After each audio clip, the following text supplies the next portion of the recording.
Okay, well, hello everyone. As you may know, yesterday was the Game Awards, and even if a lot of people probably don't care about them, considering what happened with The Last of Us 2 last year, it's sort of a big event anyway, so I guess I have to talk about it. But anyway, we got winners, we got losers, we got trophies, we got all that, so let's go. Let's go! Okay, so I have a list here, and I decided to make this video structure this video from the least important award to the most important award. And the first one is most anticipated game, which is like the most dumb award you could have made, because it's literally awarding hype. And yeah, I know that hype most of the time is a good thing, but it is actually that important to receive an award? Yeah, I don't get it either. But anyway, so I said that Elden Ring was going to win most anticipated game, and I ended up being right. It was the most anticipated game for the second time in a row. And, well, I know this is extremely obvious, but the moment that Elden Ring comes out, then that game is definitely going to be Breath of the Wild 2, or maybe Xenoblade Chronicles 3, in case that gets announced before Breath of the Wild 2 gets any kind of news after, yeah, you know what I'm talking about. For Best Debut Indie, I said it was going to go to Kina, and I was right on the money, it was on Kina. Now, for this game, I have a lot more to say, but we're going to get to that a little bit later. Best multiplayer game. I said it was going to go to Monster Hunter Rise, but it ended up going to It Takes Two.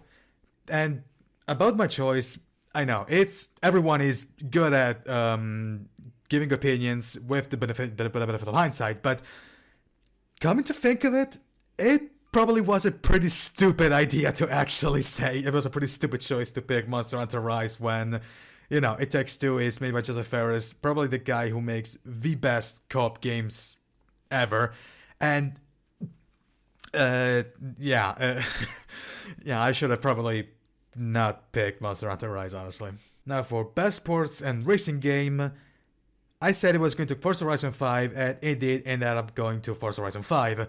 And, well, I said that this year was definitely the year of Codemasters for any of the Formula 1 games, in this case Formula 1 2021, but the moment Forza Horizon 5 came out, I said, yeah, that's it, it's over. There's no way Forza Horizon 5 is going to lose, and because this, just like, it's like the same thing that I've said even in previous years, like with 2019, I said it was the year of Formula 1 2019, and then it was the year that Crash Team Racing Nitro Fueled came out.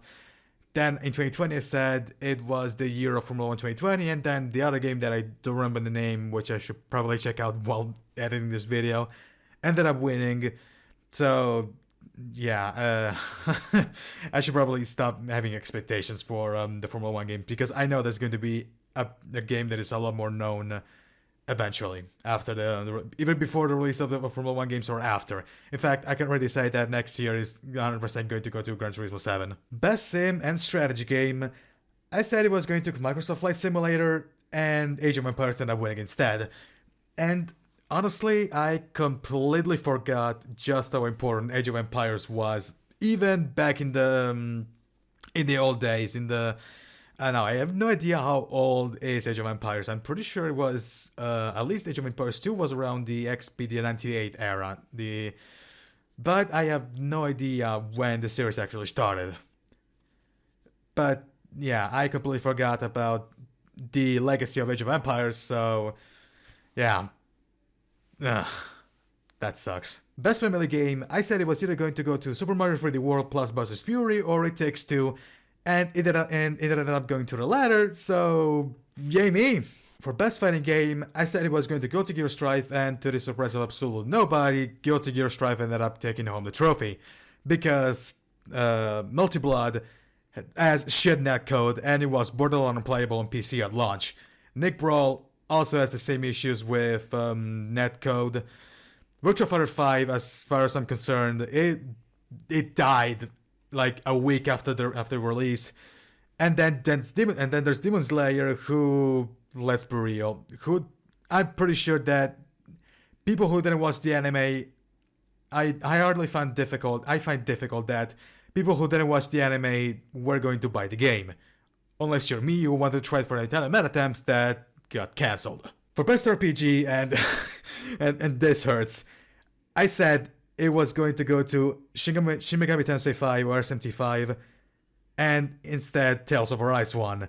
Because, okay, so I don't think, because I thought that SMT5 had virtually no competition. Cyberpunk 2077 needs absolutely no introduction because at this point everybody knows just how big of a clusterfuck that game was.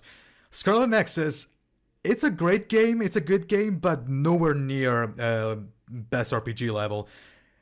And Monster Hunter Rise, again, I actually have no idea how the game is, because I, number one, I don't have a Switch, number two, I don't care about Monster Hunter to even play it. So, and I heard that Arise was, the biggest problem with Arise was that it was an unreal grindfest. Like, the enemies gave so little XP that it made grinding essentially a complete waste of time. So I said, it's gonna go to SMT5, and I got it wrong. For best action adventure, I said it was going to Metroid Dread, and fortunately, I was right on the money. Thanks, Paul George. And yeah, at least an award to Metroid Dread, which actually I was surprised that the developers of Metroid Dread were Westerner, because I genuinely thought that they were Japanese, that Metroid would be returning to Japanese development houses, or software houses actually, after Metroid Prime. And yeah. Now for best action game, I said it was either going to Deathloop or Back 4 Blood, or as I like to call it, fake Left 4 Dead 3, but it ended up going to Returnal instead. To which I say, fair enough, because I'll freely admit, I was actually impressed with Returnal's gameplay back when it was first announced, and even thought I should probably play it. And then I found out that it was a roguelike, so I said, forget it. But yeah, it winning an action game, it doesn't surprise me, honestly. Now for best virtual reality or augmented reality game, now, unlike last year, there was no clear-cut winner like Half-Life Alyx. So essentially, for me, any of the 5 nominees could have been best VR game. But for this, I've gone for the big 2 names of the nominees, that being Hitman 3 and Resident Evil 4. And Resident Evil 4 brought the trophy home, so yeah, that's another one off my mark. Same thing for innovation accessibility, because again, last year had a pretty clear-cut winner in The Last of Us 2, and I don't think I need to mention the story of the blind guy finishing the game.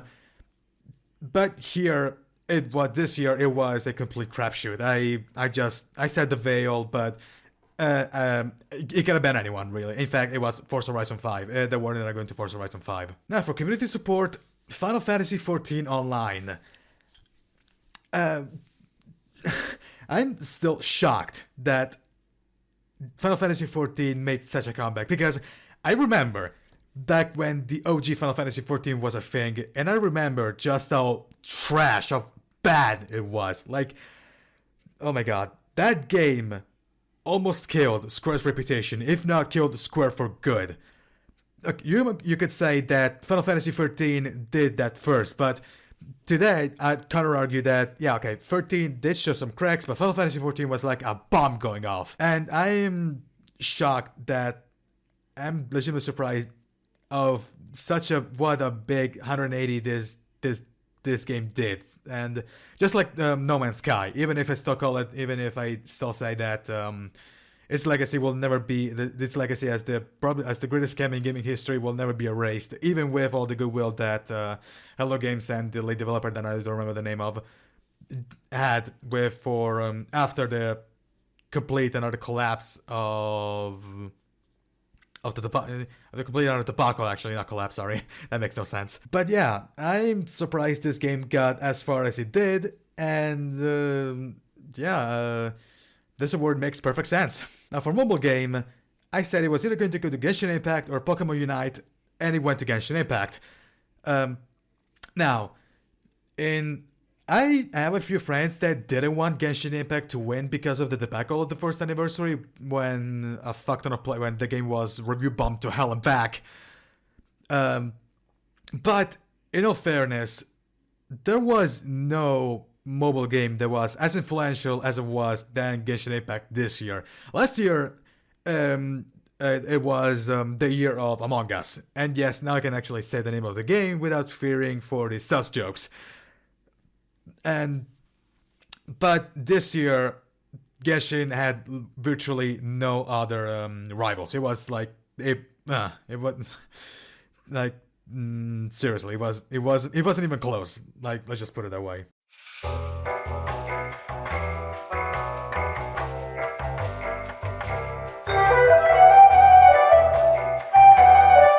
For best ongoing game, it went to Final Fantasy XIV Online, so another award for them.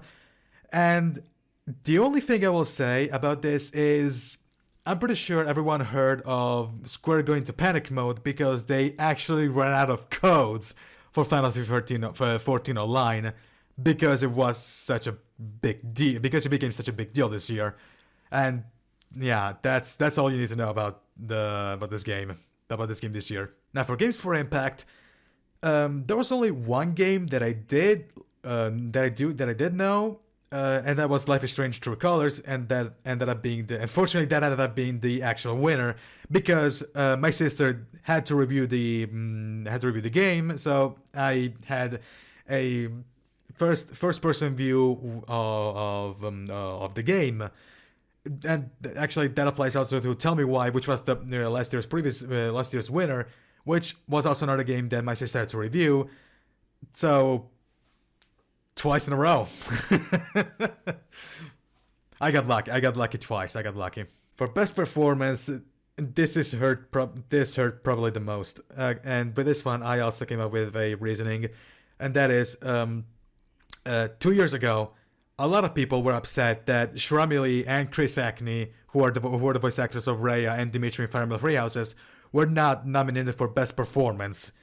And to that, I argued that even if they were included, either one of them or both of them were included in the list, they would have to deal with someone like Mads Mikkelsen. And I find really hard for either of them to actually beat the sheer amount of importance and big name status of Mads Mikkelsen. So I applied that reasoning for this year. Last year it had to go to Laura Bailey. I mean, even if probably a lot of people on the cast that year were probably better than Laura, it had to go for Laura simply because of all the shit that she got after the release of The Last of Us 2. But anyway, I said Giancarlo Esposito was going to win Best Performance, and ended up going to Maggie Robertson as Lady Dimitrescu, the big vampire lady from Resident Evil Village. And yeah, she slapped me in the face with that one. I cannot deny it. I got slapped in the face with that one. For Best Audio Design, I went immediately with Forza Horizon 5 because I saw some videos that were praising the engine sounds of the game. Unfortunately, that ended up being the case, so yeah, the pool of journalists that voted for this one do agree with me. Now, scoring music. Okay, for this one, I made a bit of a mistake because I wrote the same thing twice. I wrote it scoring music, and then I wrote best soundtrack. Now, for scoring music, I said Guardians of the Galaxy. For the second one, I said Nier Replicant. And Nier Replicant ended up winning the award, so in a sense, I was both wrong and right. But to keep things fair, I'm deciding to keep my Guardians of the Galaxy choice as scoring music, and so yeah, I got that one wrong. Even if I technically got it right, but let's just make it official, I got it wrong. Nier 1, not Guardians of the Galaxy. For Best Art Direction, and this one did piss me off a little bit, I said it was either going to go to Psychonauts 2 or Kina, but ended up being neither, with Deathloop being the victor. And I do understand the niche of 60s, the charm of the 60s sci-fi niche, the science thing with the science with the exclamation mark. that was popularized by Fallout and Bioshock. But at least in my opinion, this type of style is really fucking old, and it's not as fresh anymore. It's just like what I think of zombies in horror. It's got overused. It's not fun. It's boring. Let's just put it that way. It's boring, at least in my opinion. And yeah, I would have not 100% taken. I would have given that to Psychonauts 2, which also my friend agreed to that choice. Now for narrative, this pissed off my friend, and I said it was going to go to Psychonauts 2, but it ended up going to Guardians of the Galaxy.